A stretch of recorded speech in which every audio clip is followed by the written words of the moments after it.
El módulo de hoy se denomina Hábitat Social y Ciudad y está a cargo de la doctora antropóloga María Cristina Cravino. La doctora Cravino está especializada en las líneas de investigación en hábitat popular, políticas públicas y representaciones de la ciudad. Y sin más los voy a dejar con ella. Yo prefería estar sentada ahí, cambia mucho. Buenas tardes, bueno, agradezco la invitación. Un poquito raro. Bueno, no sé si tienen alguna inquietud o quieren plantear primero alguna pregunta como para orientar, porque por ahí no tiene sentido que nos presentemos, pero me cuesta a veces hablar cuando no sé a qué se dedican, qué inquietudes tienen. En general todos son arquitectos, ¿no?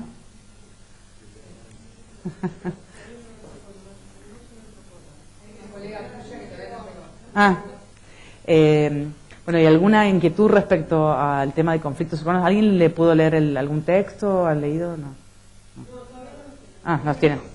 Bueno, lo que quería plantear sobre los conflictos urbanos tiene que ver con, para eso propuse dos textos que también tienen como una convergencia, donde discuten la mirada siempre que tenemos muy comúnmente de que la ciudad es un caos, ¿no? O sea, permanentemente, si subimos en colectivo, tomamos un taxi, compramos en un kiosco, en todos lados permanentemente, todos nosotros mismos aludimos que no hay orden, que no hay reglas, que es un caos, ¿no?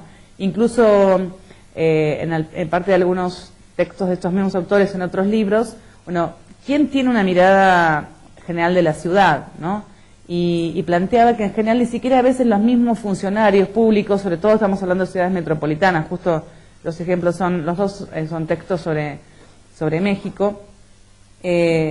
Nadie tiene una mirada general de la ciudad, salvo a veces los que se dedican al noticiero a hablar sobre el transporte público, que tienen un helicóptero y desde arriba tienen una mirada de la ciudad. Entonces, nosotros tenemos esa imagen, ¿no? Y estos autores, que por un lado son Emilio Dujó, que es un sociólogo argentino que falleció hace muy poco, que estaba exiliado en México, y Ángela Schigle, que es una antropóloga mexicana, tienen este texto que se llama Conflictos por el espacio y el orden urbano, y tienen un libro muy muy interesante que se llama Las reglas del desorden, justamente, que parece una contradicción, ¿no? Las reglas del desorden, que es un libro para mí muy muy muy bueno, de lo último que se ha escrito en temas de estudios urbanos, me parece uno de los mejores. Y otro texto es de Antonio Azuela, que es un sociólogo y abogado mexicano, y con otra autora, Museta, que tratan sobre los conflictos ambientales. Yo quise incluir también la cuestión de lo ambiental porque es como que está siempre incorporado en la agenda. En el segundo aspecto, que después voy a desarrollar, es como un poco la idea central, es que nunca es ambiente solo. O sea, a veces aparece como un conflicto presentado como un conflicto ambiental, pero no existen conflictos ambientales puros, ¿no? Y después él va a dar, yo no me voy a meter en los casos que él analiza, y va a mostrar cómo siempre aparece la cuestión del mercado inmobiliario, del patrimonio, de la perspectiva de los pueblos originarios, en el caso que toma eso, de la cuestión del desarrollo urbano, el tema de la propiedad, el tema de los proyectos y el cambio de uso. Hay siempre otras cuestiones que están por detrás de estos conflictos que aparecen como simplemente ambientales, ¿no? Entonces, respecto del primero, la cuestión del orden urbano y los conflictos, estos autores empiezan planteando algo que si hubiera un abogado acá se pondría un poquito nervioso, porque es, bueno, ¿qué es el orden urbano? Es un conjunto de reglas formales e informales que establecen nuestras prácticas, y nosotros apelamos a esas reglas que son formales o informales de forma tácita o explícita, que tienen que ver con la forma de apropiación y uso del espacio público y de los bienes comunes y colectivos de la ciudad, lo que hacen a la ciudad. Entonces, ellos lo que quieren plantear entonces es que frente a esta idea de caos, en realidad las ciudades funcionan y logran funcionar, aún violando cotidianamente muchas normas. Digo, uno en el conurbano muchas veces pasa que hay lugares donde la regla es no respetar el semáforo en rojo, en lugares oscuros, al lado de a lo mejor un lugar. Todo el mundo sabe, para los que son habituales de ese lugar, que está permitido, y es más, es un problema los que no lo hacen, pasar el semáforo en rojo. Entonces, y así muchísimas cosas. Tenemos cierta tolerancia para alguna violación de normas y otras es prácticamente habitual y nos parece legítimo. Acá hay una cuestión a veces entre lo legal, lo legítimo y los usos y costumbres, ¿no? que se modifican en un montón de lugares. También podemos comparar que nosotros también siempre decimos que cuando uno hace un curso para aprender a manejar, además que tiene prioridad el peatón, en nuestra práctica nada indica que tiene prioridad el peatón. Si nosotros le decimos a alguien que no, quédate tranquilo en Argentina, es prioridad el peatón, lo estamos llevando a un riesgo de accidente. En otros países, no, uno se acerca y están frenando, esto pasaba hasta hace poco, no sé si sigue siendo, en Uruguay, en Colonia, y en otros países también, que no. Por ejemplo, en Venezuela, en Caracas, no es como digo en el conurbano, que es de noche, y en algunos casos, sino que siempre, aún en el centro de Caracas, el semáforo no es indicador de nada, digamos, ¿no? Entonces, es casi una cosa de adorno, que algunos lo cumplen y otros no.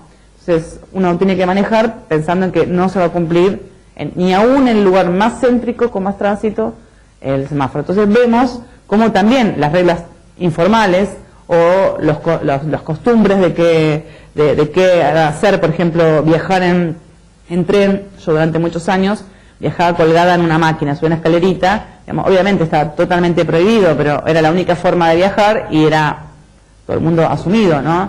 Entonces, esa era uso y costumbre violar esa norma, porque era la única forma de viajar. Entonces, hay como cierta legitimidad.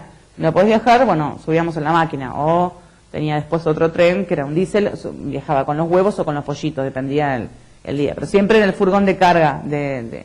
Entonces, bueno, ese tipo de cosas son cotidianas, desde el transporte, el semáforo, muchísimas cosas, ¿no? De estacionamiento ni que hablar, ¿no? Entonces, bueno, doble fila en Capital. Ellos plantean eso, entonces que hay unas reglas particulares. Y a mí lo que después me parece interesante también para aquellos que están en planificación urbana y sobre todo en cuestiones de vivienda, ellos van a tomar 4 tipos de conflictos urbanos que corresponden a 4 tipos residenciales, ¿no? Que ellos lo asocian también a formas de urbanismo. En algún caso vamos a ver que lo que ellos llaman el espacio disputado tiene que ver con el urbanismo ibérico, o sea, con un diseño de ciudad con ciertas funciones marcadas alrededor de la plaza, que es un lugar, digamos, son el centro histórico de este caso de México, pero es muy aplicable a otras ciudades. Y para analizar estos conflictos, ellos dicen que hay que tener en cuenta no solamente las normas, las reglas formales, sino que también las formas de expansión urbana que se dan, el orden jurídico formal y también las prácticas que se dan sobre ese espacio, ¿no? Entonces, si vamos a ver, ellos hablan de cuatro tipos, después en el libro ampliaron, ¿no? Entonces, hablan de un espacio disputado, un espacio homogéneo, un espacio colectivizado y un espacio negociado. El espacio disputado corresponde a los centros urbanos. En este caso, México es histórico, pero también, bueno, hay partes que están lejos del centro histórico y también las centralidades. Lo podemos aplicar en cualquier ciudad. Lo que se caracteriza es por la plurifuncionalidad, ¿no? Ese espacio residencial, de oficina, comercial, de las autoridades gubernamentales. Por lo tanto, en general hay mucho uso del espacio público, hay vendedores ambulantes, ahí están los trapitos que organizan el tránsito, hay manifestaciones, hay un montón de actividades que se dan en estos espacios, ¿no? Entonces el conflicto justamente es por los distintos tipos de uso de este espacio, ¿no? Estos usos heterogéneos. Y dice que en algún caso, bueno, ¿cómo se gestionan estos conflictos, no? Estos conflictos por lo general se gestionan donde las personas acuden a las autoridades, acuden al Poder Judicial, hacen reclamos administrativos al municipio, judicializan porque, bueno, permanentemente al lado a lo mejor tiene un restaurante que usa la vereda con mesas y sillas y no está habilitado, entonces, bueno, hay un reclamo. Entonces, es como un espacio de fuerte conflicto por los usos, pero donde la negociación de este conflicto se da de forma muy institucionalizada, digamos. Nadie va a, digamos que, bueno, puede salir, pero no es lo habitual que un vecino vaya y rompa todas las sillas o haga algún otro tipo de cosas, sino que permanentes reclamos sobre estos usos, ¿no?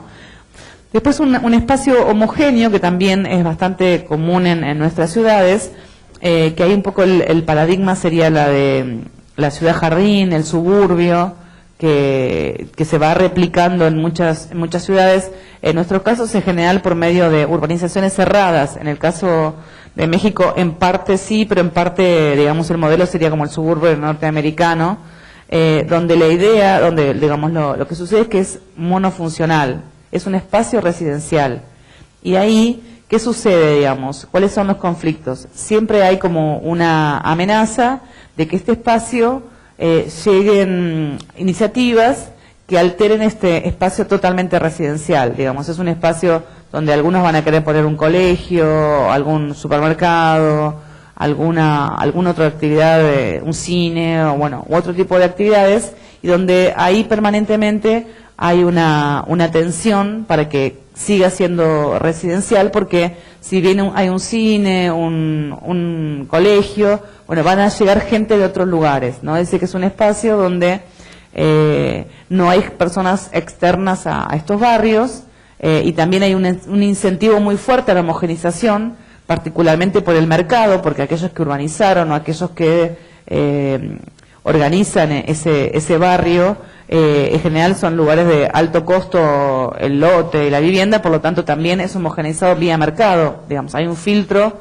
a quienes llegan, no hay riesgo en general de que lleguen sectores distintos a los que habitan, que por lo general son medio altos, y en algunos casos sucedió también en Buenos Aires, pero me parece que es mucho más fuerte en México, que se cierran, ¿no? Aparecen con múltiples formas de barreras, garitas, un montón de señales. Yo después voy a hablar de un caso donde también sucedió algo por el estilo, que es marcar visualmente a otro que, bueno, en este espacio vas a estar controlado, no puede entrar cualquiera, y si hay una transformación en los usos de la ciudad, y esto es un espacio de transición, también hay reclamos para que el camino sea por otro lado. Hay una permanente defensa para que este espacio sea de uso exclusivo residencial, y personas de la mismo sector social, ¿no?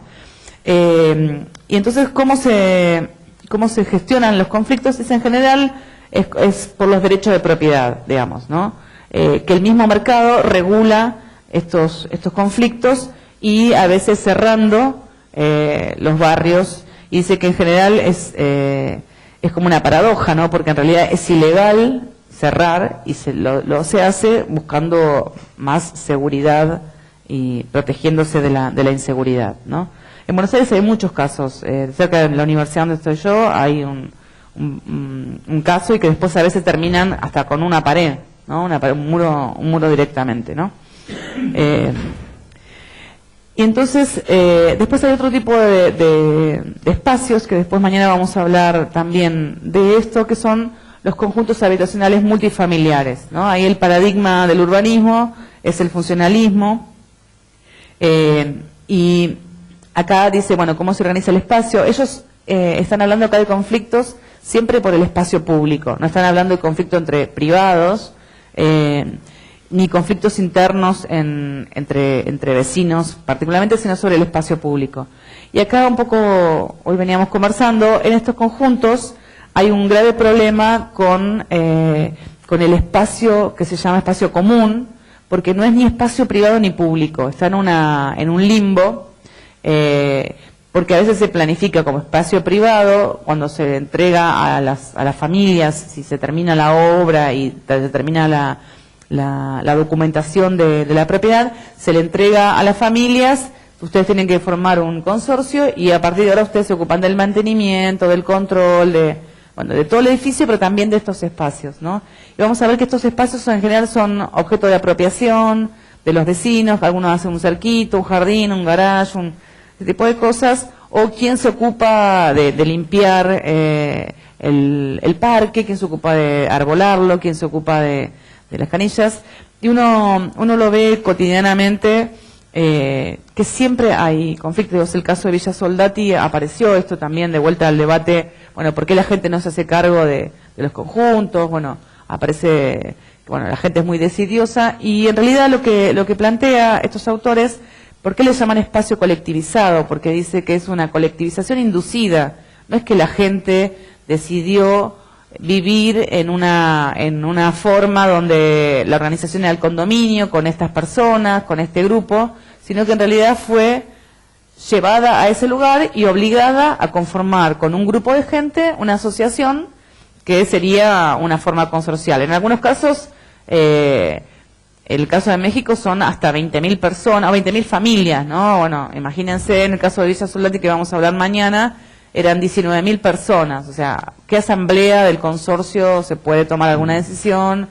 ¿Quién se puede ocupar de recaudar cada uno? Entonces, él acá es muy escéptico, ¿no? Dice que como con estas formas espaciales, que en realidad no es un determinismo espacial, pero sí que estas formas espaciales condicionan una forma de gestión del espacio público, una gestión del conflicto, que él dice que es imposible, ¿no? Es una colectivización, una gestión imposible. Y como en general estas son viviendas de interés social, digamos, ese es el origen de estos conjuntos, cuando hay algún conflicto se suele reclamar a la autoridad municipal, a la delegación municipal.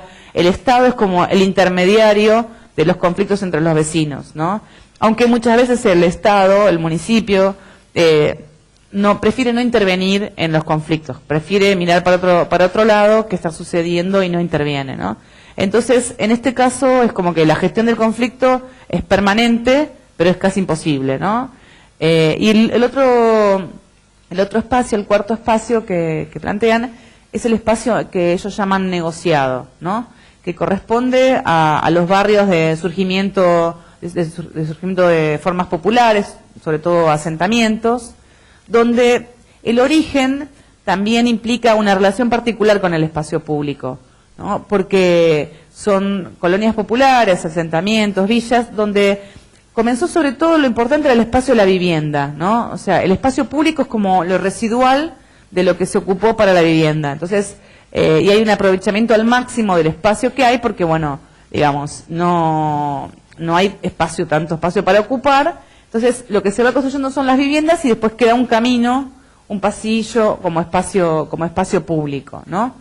Y entonces, respecto a cuál es la relación, ahí yo tengo algunas divergencias con estos autores, porque lo que plantean, y por eso llaman espacio negociado, porque dice que hay como unas reglas del juego muy flexibles, ¿no? Hay mucha tolerancia a prácticas distintas, ¿no? Si alguien hace ruido con la música no pasa nada, si alguien construye su propia casa, la regla, a la noche no se van a quejar, si uno tiene un taller y arregla autos en la vereda no pasa nada. Bueno, como que hay una altísima tolerancia a un montón de prácticas que podrían ser, en otro de los contextos, totalmente disruptivas, conflictivas, pero que esta tolerancia tiene como un límite cuando, bueno, en algún punto esto no sucede, y cuando no sucede, sucede violentamente.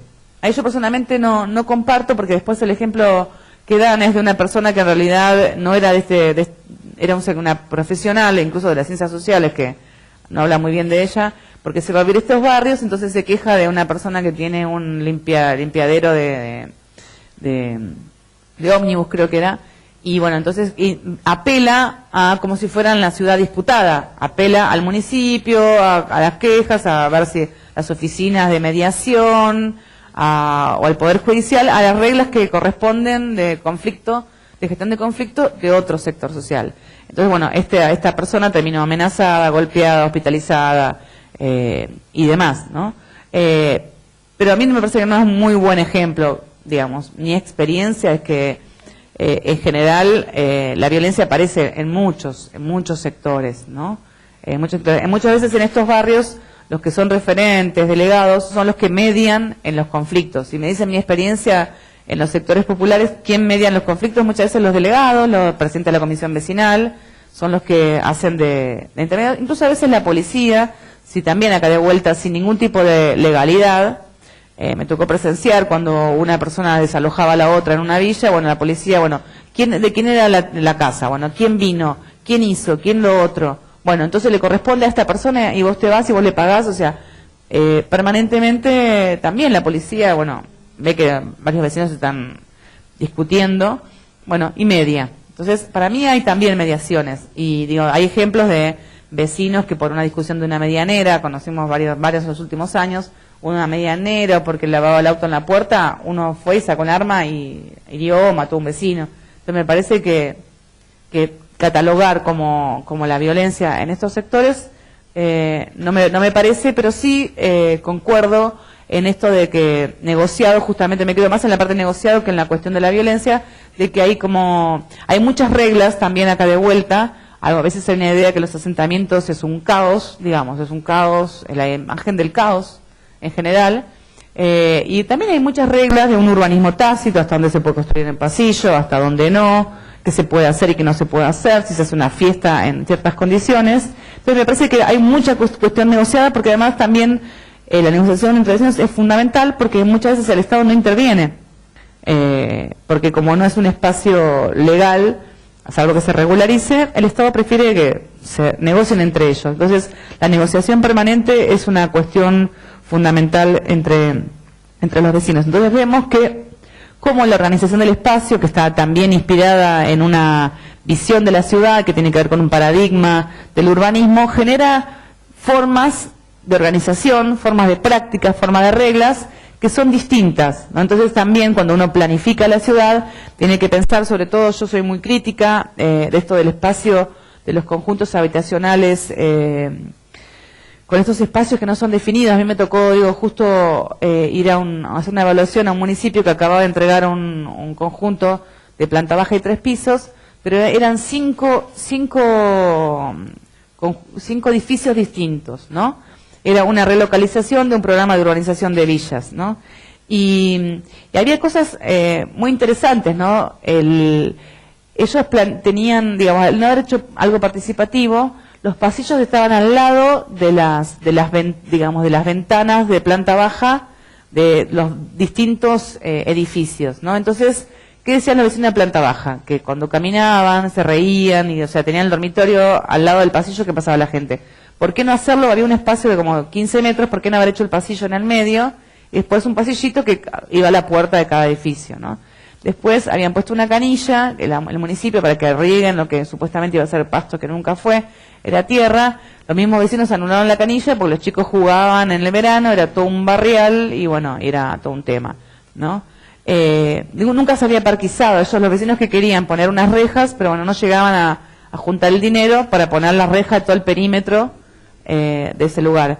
Y había organización, o sea, el consorcio, cuando yo les preguntaba a la gente del consorcio, vino la provincia, les explicó cómo se hace un consorcio y demás, pero nadie sabía que había que hacer un consorcio, pero no entendían nada de lo que significaba eso de consorcio, pero la gente replicaba lo que ya venía haciendo en la villa, que era, se organizaban por pasillos, ¿no? El pasillo había que arreglar la vereda, juntaban plata, hacían una rifa, un festival, un fin de semana, hacían todos el pasillo y compartían, ¿no? Y lo mismo para iluminar, lo mismo para un tendido eléctrico si fallaba el agua. Entonces lo que le hacía a la gente era por escalera.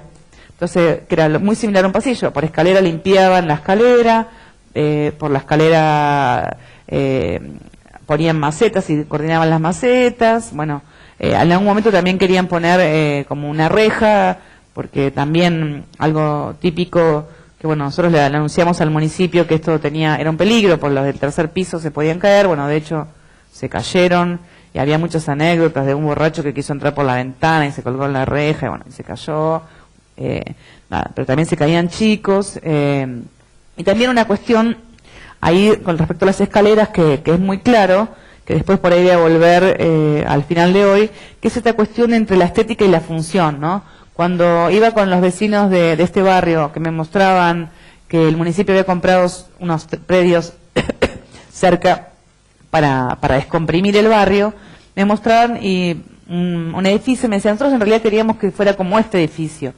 Y yo decía, ¿por qué? ¿Cuál es la diferencia? Y la diferencia era que las escaleras eran internas. Era la única diferencia, porque fuimos al edificio, fuimos a ver gente, y en realidad la única diferencia, pero también acá era una cuestión funcional por la gente que se cae, pero también de estatus. O sea, la escalera externa es vivienda de interés social de mala calidad para sectores muy pobres, sin intención de que mejoren sus condiciones. Hay como una señal simbólica muy fuerte, ¿no? Entonces ellos no querían las escaleras externas, ¿no?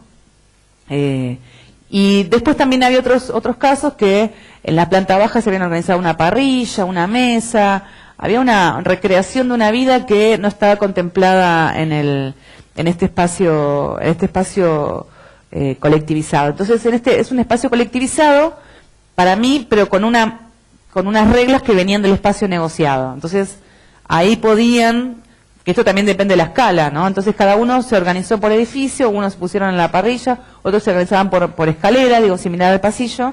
Entonces, es interesante, y vamos a ver después con Florencia Girola, cómo también los usos entre lo planificado del espacio acá residencial, urbano, y el uso, ¿no? Entonces, cómo hay a veces incongruencias muy fuertes, y mirar a ambas cosas. Algunas creo que se pueden prever. De hecho, yo comentaba que en Francia, en estos conjuntos habitacionales, lo que están haciendo es, porque por lo general el diseño eran como ciudades independientes del resto de la ciudad, tenían servicios de comercio, postas de salud, hasta correo, bueno, todo, peluquería, bueno, así se planificó Soldati.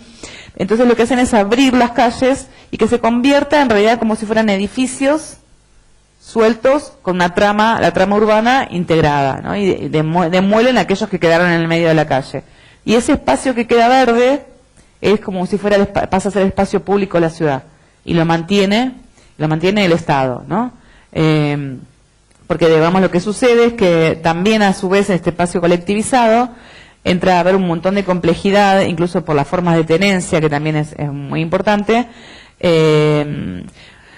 muchos conflictos sobre quién los mantiene, cómo se mantiene, digamos, al ser imposible con este escepticismo que plantean Dujo y Giglia, la organización, bueno, se deteriora, y quién lo soluciona, ¿no? Es una cuestión permanente. Y después la otra cuestión sobre los conflictos, que son los conflictos ambientales, Antonio Azuela y Paula Musetta muestran a partir de casos. Para mí, de vuelta, el caso por ahí no es importante, pero me gusta a mí la forma de entender y cómo abordar el tema de los conflictos. Para mí, Antonio Azuela, que tiene además libros muy importantes sobre la mirada sobre la propiedad privada, que hay muy pocos estudios sobre esto, sobre judicialización de conflictos, es su trabajo. Para mí también es uno de los cientistas sociales y además hombres del derecho más lúcidos que hay en temas urbanos, ¿no? ¿Qué plantean estos autores? Tienen en común con Dujo y Giglia, que plantean iniciar su investigación de los conflictos no como algo anómalo,